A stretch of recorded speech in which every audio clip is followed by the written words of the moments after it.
I stopped playing cricket in 2010, and I actually started at Cricket West Indies later in the year in 2010 in October.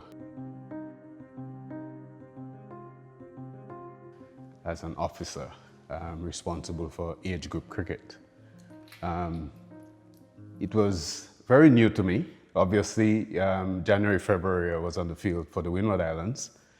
And then in October, I was in a West Indies polo trying to administrate cricket.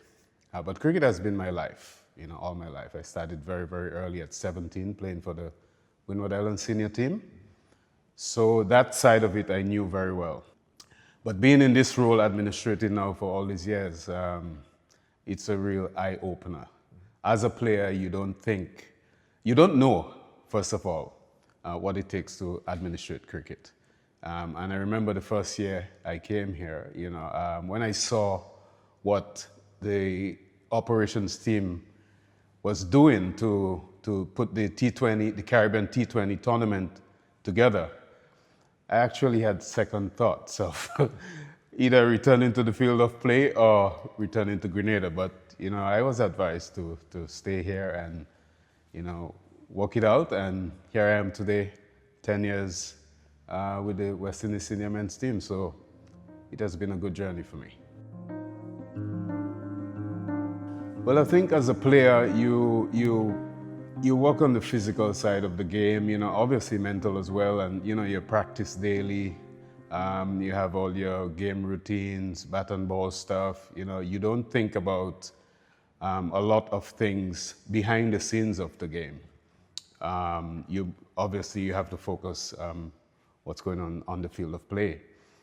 As an administrator, however, every minute detail of administration you have to think about.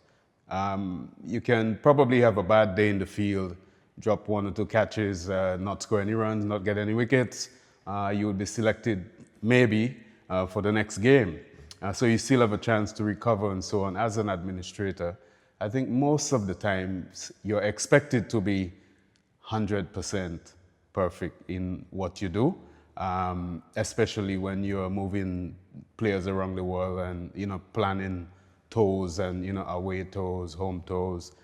You're expected to get it right. You have to pay a little bit more close attention to detail, and obviously you're working with budgets and so it's a lot more detail and it takes more time and effort from you. It's a longer journey to be an administrator, I feel. If I have to tell you everything that goes on behind the scene, we probably would spend the entire day in this room. But what goes on behind the scenes, my role within the West Indies cricket team is obviously to manage the culture of the unit.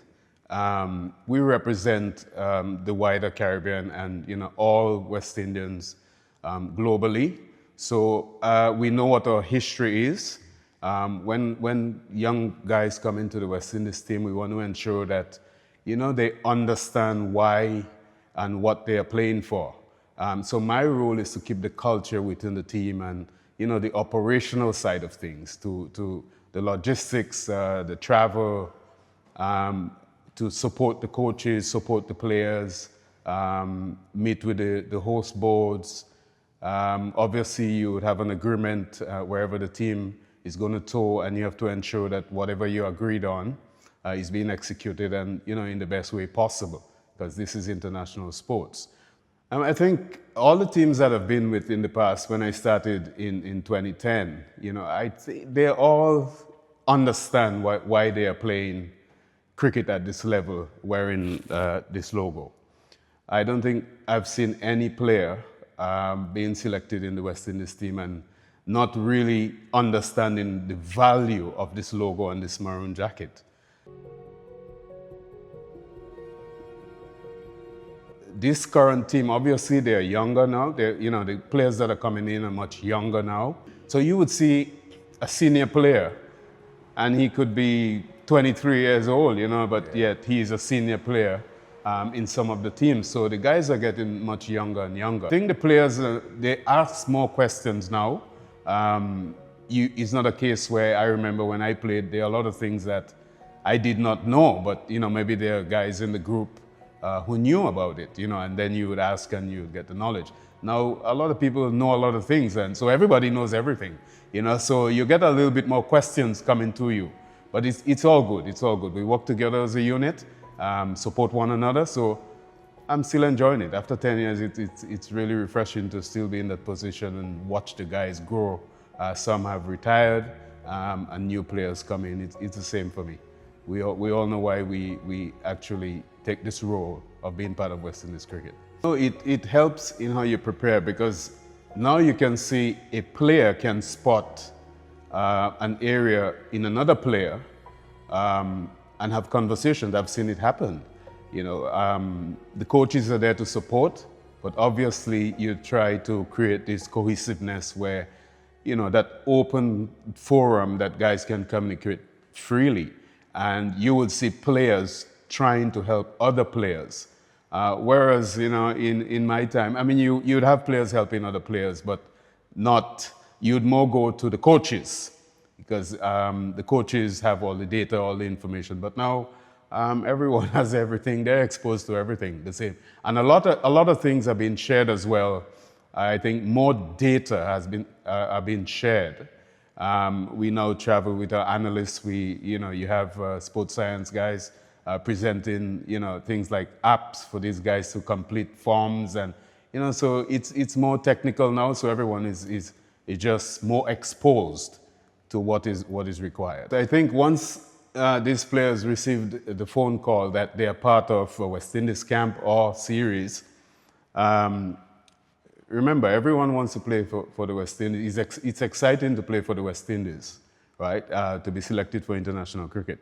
I mean, a lot of people may feel different, but I see the attitude of these guys when they come to represent the region. They want to be the one to do something special, to turn the corner for West Indies cricket. So every one of these players, we start our campaign every single time by having discussions. We never ever start any physical or cricketing activities before reminders are put out there. Even if the toes are close to each other, we always get the group together in one room, and I will start the meeting with what is expected off the field of play.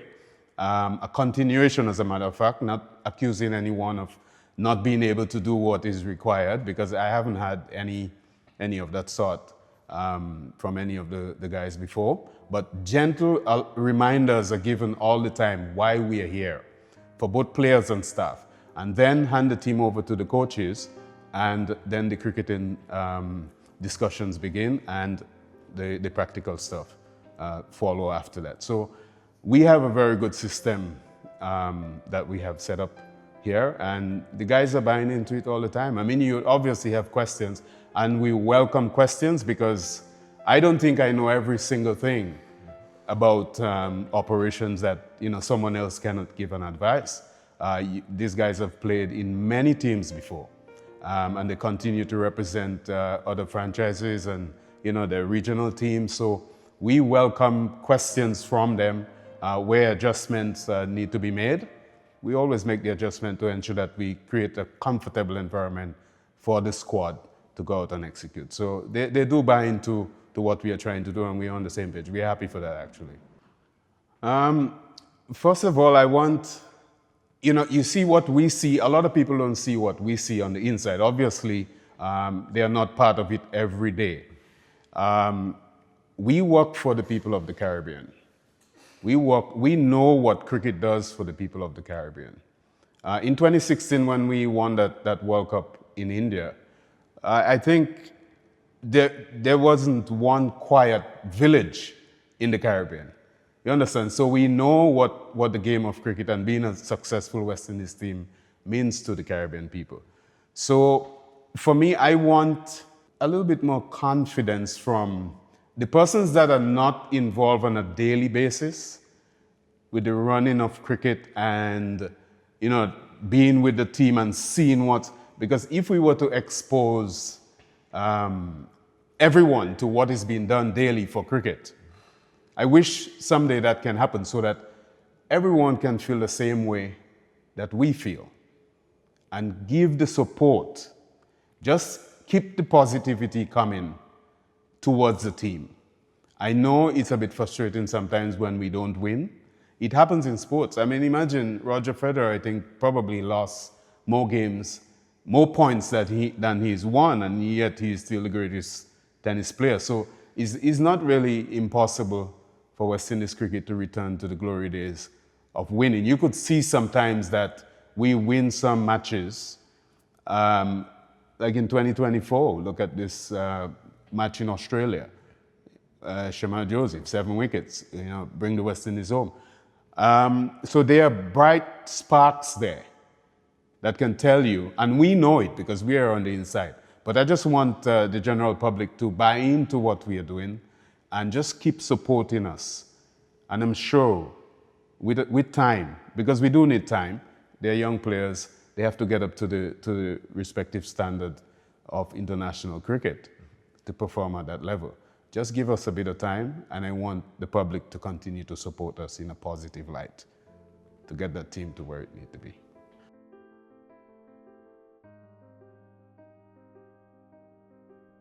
When I think about highs in this role, right, the first thing that comes to mind, when I was playing, Clive Lloyd was the manager, and then Joel Garner, and then Sir Richie Richardson.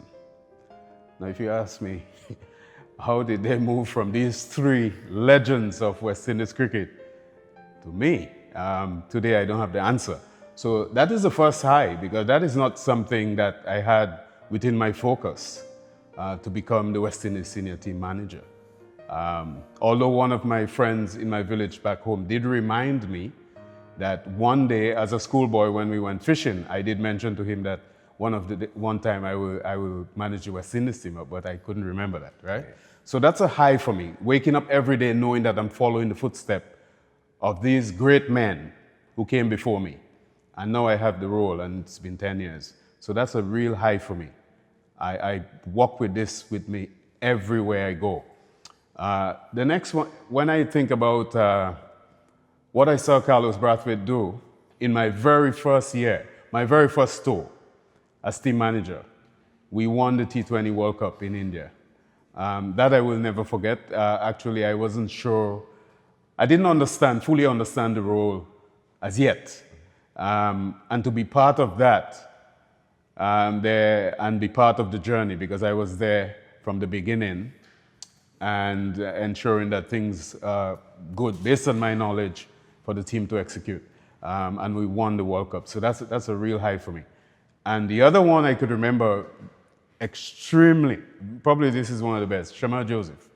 Just in 2024, what happened there? I mean, I saw this guy on crutches in the hotel. I could never forget, we were on the 16th floor of the hotel, and he came with crutches, a lot of pain, take him to the ground, and the medical guys were looking after him. And when I got to the field, I was having a cup of coffee, and I saw him walk past without the crutches, and I said, whoa, okay. So they did give him medication, and he was not ready to go. And he did not even have his clothing with him because no one believed that he can play. And we then had to send back to the hotel to get his kit, and the rest is history. So that in itself that's one of the top performers I've witnessed. Sat and watched this unfold at the Gabba was brilliant. If I were to talk about lows in this role, I think the traveling side of it's a challenge to be away from your family for 9-10 months of the year. Sometimes you would leave your children 4 years old, and when you return, there are things, and they've made progress in certain areas of their life which you were never part of. You are never home for birthdays and sometimes Christmas celebrations. You miss wedding anniversaries, you miss every single thing sometimes when you're on the road. So that to me is a low. I don't think it's avoidable. And my family truly understand that I have the passion to be part of West Indies cricket and be in this role. So I get 100% support from everyone. So yeah, that's basically it.